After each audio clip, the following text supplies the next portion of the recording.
Hey guys, we're going to talk today about whether your designing is a hobby or a business. There's really only one indicator for whether you are doing a hobby or a business. And the one is very, very simple, okay?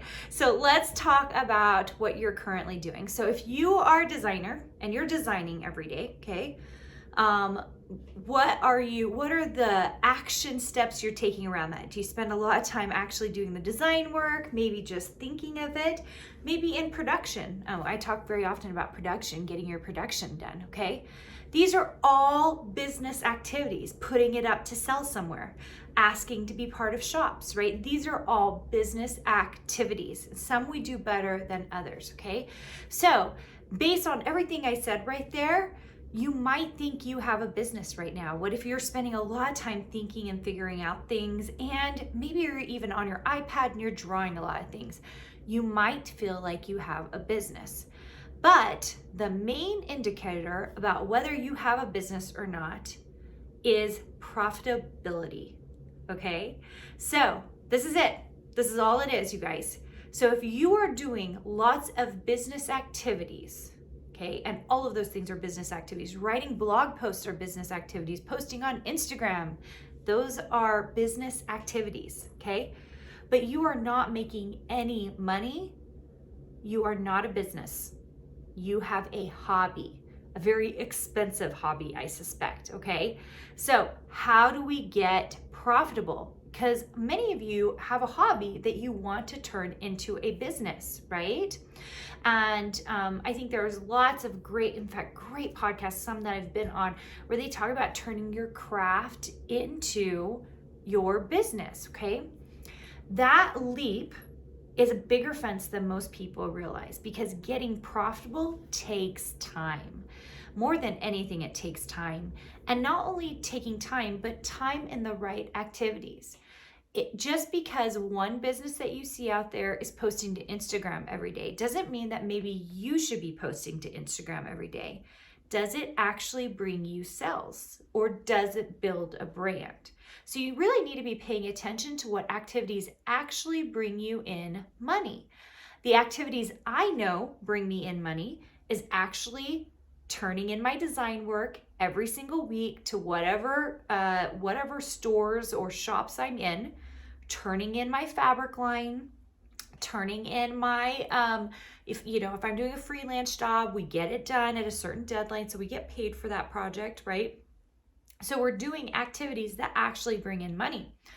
Ideation, spending too much time in it, isn't necessarily a money-making activity. I think implementation is a very strong money-making activity, but only if we actually are creating stuff in a timely manner to move it on into the sales process, okay? I suddenly just looked over and I was like, did I remember to turn on my audio? I did. Thank goodness, you guys.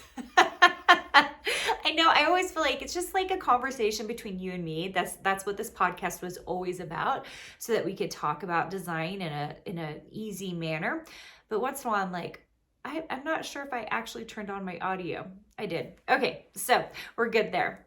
So how is it that some businesses are so profitable and they're actually making profits, and some people are just breaking even, okay?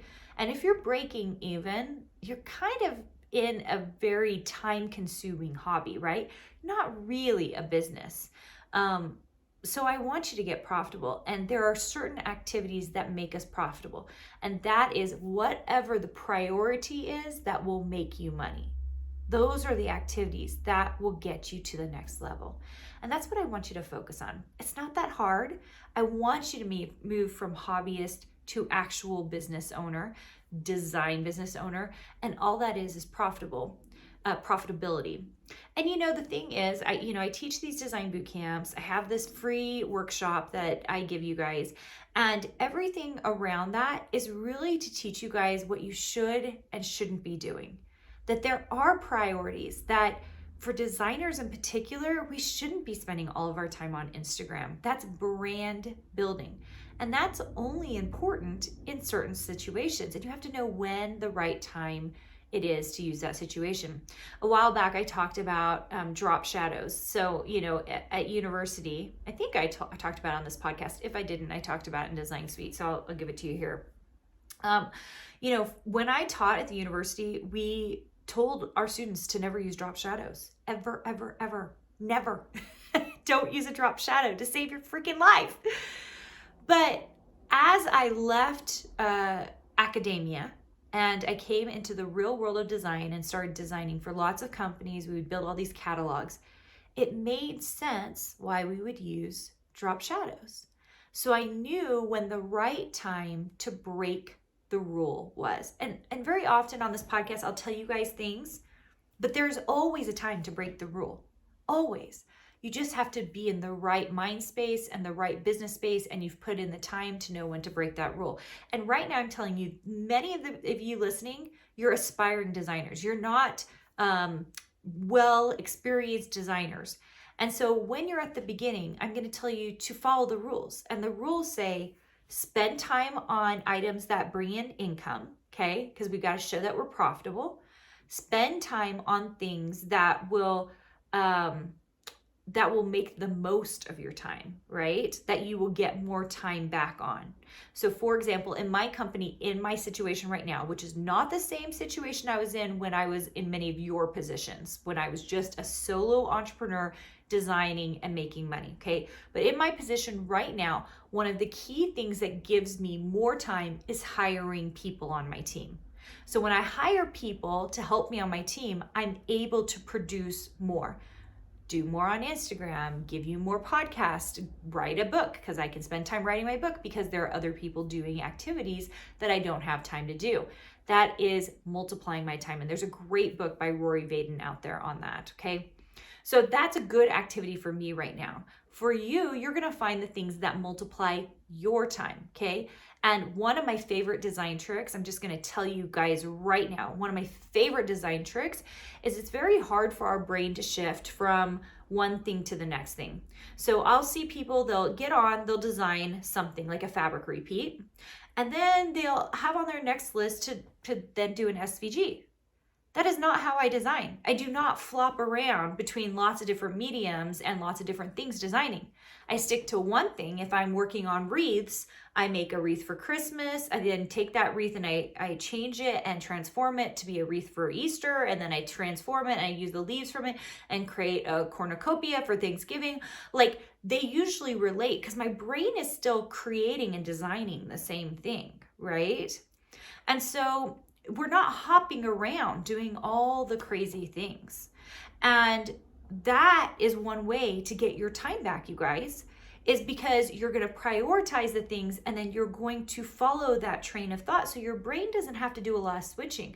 It's kind of like switching from, this is going to be an easy one, you guys, but like, let's pretend we'll do chores. I need to do the dishes. And I switched from doing the dishes to having to, I'm trying to think of a really different activity, mopping the floor, okay? Those are two different activities.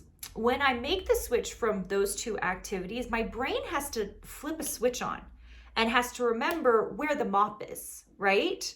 I have to remember where the big tub is to fill with water. I have to remember where the soap is, and then I have to go fill it up, and then I start that process. Once I'm into that process, I'm fine. But making that switch from doing dishes, something with my hands, to something then I have to do with my whole body, there is an actual switch there. Maybe you've done it for so long that you don't even notice it. But the same is true in design. When we try to make a switch from designing one thing to the next thing, they're still the same thing. Like, just like it's chores, it's all the same thing. It's still designing. But we have to do these little little changes in our brain to suddenly go from designing a fabric repeat to an SVG file. It's a bit of a switch. And so it's better instead to design fluidly and stay on the same thing because we will get more out of it. That's what I'm talking about, prioritizing and using your time wisely and doing things that are profitable. Because when I'm switching around all over the place, and you guys, I attract every kind of designer, but one of my main designers that I tend to attract is the designer who wants to do everything. Why? because I do everything, right? I have fabric lines, I have SVGs, I have clip art, I have, oh my gosh, I can't even remember what I have. We have printables, we have stickers. So we have all these different things, and people see it and they go, I want to do all the things like Carina. But the thing is, I only ever did one thing at a time, you guys. And that's what you need to be doing as well. We can prioritize and do the one thing at a time to move forward. And that you guys, is how we are going to really focus in and create a business instead of a hobby. Because if we just do all the fun stuff in our business all the time, and guess what, you guys? Lots of stuff in business is not fun, even a design business. Most of it's fun, I enjoy it, but there are lots of things I'm not very excited to do, but I do them anyway. Accounting is one of them. I had a meeting with my CPA this morning and my accountant, and that's not fun. I don't enjoy it, okay? It's not fun, but I had to do it. And so when we do things, and maybe that's something that you need to be thinking about, when we do things that aren't very fun, but propel our business forward, it is a business because it's profitable, because it's making money, and we're doing the things that has to be done to make it go, right? If we're only doing the fun stuff and we're not making money, you guys, that is for sure a hobby. It's just for the fun of it. And everybody gets into this thinking that's what it is. Guys, it's still a business. It is the funnest business to be in. I love being in it, but it's not all rainbows and unicorns.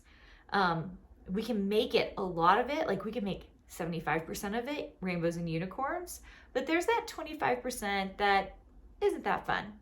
And that's how you probably know it's a business. All right, you guys, if you are enjoying this, I would love it if you would leave me a review. Reviews are amazing for the podcast. If you're on YouTube, I would love for you to subscribe to the channel because I would love to give you more of this design goodness. So many times in the design world, because we're doing this by ourselves, it is so powerful just to have someone talking to you about design. And by always having that voice, like telling you, you can do it, you're worthy of this, here are some tips and tricks, you can push forward. And I really want that for you. All right, guys, thanks so much for joining me, and I will see you soon. Hey, did you know that you can visit me at makeanddesign.com to learn more about this podcast and join my VIP group for weekly freebies? I can't wait to see you there.